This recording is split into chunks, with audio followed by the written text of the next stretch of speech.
माऊली रामकृष्ण हरी.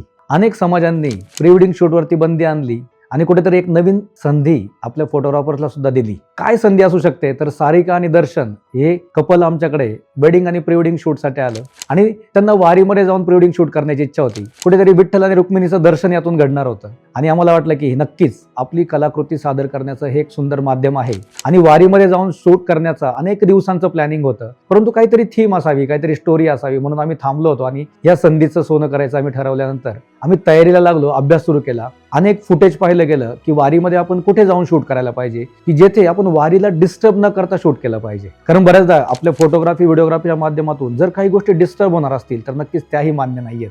आणि त्याच्यामुळे आम्ही अभ्यास केल्यानंतर इंदापूरचं रिंगण आम्ही निवडलं आणि त्या अगोदरच भिगवण जवळून आम्ही वारी जॉईन केली आणि वारीमध्ये चालायला लागल्यानंतर कुठे एक वेगळीच एनर्जी, उत्साह आला. वारकऱ्यांना पाहून त्यांची श्रद्धा, त्यांच्या भावना पाहून आम्हाला खूप सुंदर अशा मोमेंट्स मिळायला लागल्या. कपलला सुद्धा आम्ही एक वारकरी म्हणूनच त्यातून चालायला सांगितलं आणि त्यांचे फोटोज व्हिडिओज घेत गेलो. अनेक वारकरी येऊन सारिका आणि दर्शनचं सुद्धा दर्शन घ्यायला लागले आणि खूपच भावुक क्षण ते होते. कारण वारकरी मात्र सगळ्यांना माऊली म्हणतात आणि खूप असे नतमस्तक होतात. ह्या भावना आम्हाला खूप काही गोष्टी शिकवून गेल्या. मला असं वाटतं की जर आपण आपल्या संस्कृतीला पुढे नेणारे जर थीम ठेवल्या, ते जर तशा टाईपचे शूट्स केले तर आपल्यावरती किंवा आपल्या कलाकृतींवरती कुठलाही बंधन येणार नाही आणि आपण आपल्या कलेच्या मार्फत खूपच सुंदर अशी आपली संस्कृती सुद्धा जपू शकतो आणि ती पुढच्या पिढीपर्यंत नेऊ शकतो.